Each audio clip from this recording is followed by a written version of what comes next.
Flying Kremlin রুশ president Vladimir পুতিনের জন্য তৈরি বিশেষায়িত একটি পরিবহন ব্যবস্থা।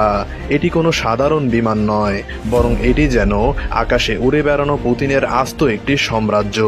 মূলত পুতিন যেই প্রাসাদে থাকে তার নাম ক্রেমলিন, আর এই বিমানটির বৈশিষ্ট্য এমনই যে পুরো ক্রেমলিন যেন আকাশের মধ্যমণি।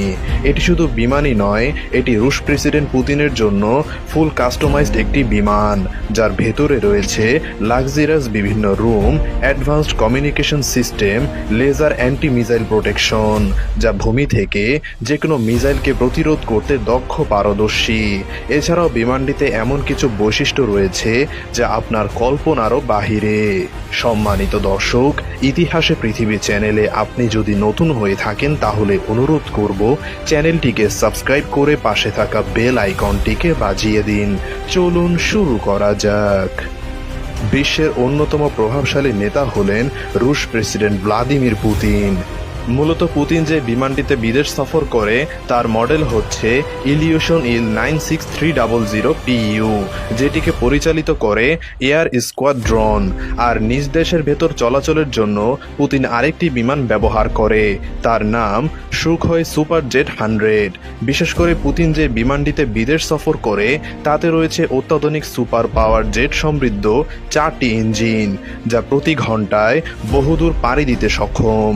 বিমানটির রাডার সিস্টেম এমনভাবে তৈরি যে বিমানটির 1 কিলোমিটার ভেতরেও যদি শত্রুপক্ষের কোনো জেট বা যুদ্ধ বিমানও আসে, বিমানটির automatic advanced security system on হয়ে যায়, যার ফলে শত্রুপক্ষের বিমান কিছুই করতে পারে না এবং বিমানটি সম্পূর্ণ নিরাপদভাবে অবতরণ করে। ইলিউশন 300 প্রতিটি অংশ এমনভাবে তৈরি যে মিসাইল হামলাকেও প্রতিরোধ করতে সক্ষম। এছাড়াও আপনার মনে এখন একটি প্রশ্ন আসতেই পারে, একে কেন ফ্লাইং ক্রেমলিন বলা হয়? এর উত্তর এই যে পুতিন যখন তার দেশের বাহিরে যায় তখন তিনি দেশে থাকা অবস্থায় যেভাবে তার ক্রেমলিন অফিসকে পরিচালনা করতেন, তেমনি এই বিমানটিতে বসেই তিনি সব কাজ করেন। বলা চলে পুরো ক্রেমলিন অফিসটাই যেন আকাশে উড়ে বেড়ায়। এছাড়াও বিমানটির আরও নিরাপত্তায় এর চারপাশে থাকে শক্তিশালী প্রহরী যুদ্ধ বিমান। তাই নিঃসন্দেহে বলা যায় রুশ প্রেসিডেন্ট ভ্লাদিমির পুতিন যেমন ভূমিতে নিরাপদ তেমন আকাশেও নিরাপদভাবে চলাচল করে। সম্মানিত দর্শক, ভিডিওটি যদি আপনার কাছে ভালো লাগে তাহলে অনুরোধ করব একটি লাইক দিয়ে এবং চ্যানেলটিকে সাবস্ক্রাইব করে আমাদের পাশে থাকুন। ধন্যবাদ।